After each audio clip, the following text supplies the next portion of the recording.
कळवण तालुक्यातून मन सुन्न करणारी आणि समाजाला हादरवणारी मोठी बातमी समोर येत आहे. साकोरेपाडा येथे सत्तेचा पदभार सांभाळणाऱ्या उपसरपंचावरच पत्नीच्या हत्येचा गंभीर आरोप झाला आहे. दारूच्या नशेत पतीनंच आपल्या पत्नीचा निर्घृण खून केल्याची धक्कादायक घटना आज पहाटे उघडकीस आली असून या घटनेनं संपूर्ण परिसरात खळबळ उडाली आहे.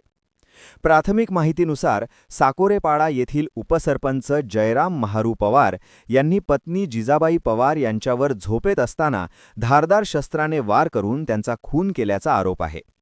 दारूच्या व्यसनामुळे दोघांमध्ये वारंवार वाद होत असल्याची माहिती समोर येत आहे. घटनेनंतर आरोपीनं स्वतः आत्महत्या करण्याचा प्रयत्न केला असून सध्या त्याच्यावर कळवण उपजिल्हा रुग्णालयात उपचार सुरू आहेत. घटनेची माहिती मिळताच कळवण पोलिसांनी तात्काळ घटनास्थळी धाव घेत तपास सुरू केला आहे. एकीकडे लोकप्रतिनिधी म्हणून जबाबदारीची शपथ घेतलेली व्यक्ती तर दुसरीकडे घरातच घडलेला हा रक्तरंजित प्रकार. हा केवळ खून नसून समाजाला लागलेला काळा डाग असल्याची भावना नागरिकांतून व्यक्त होत आहे.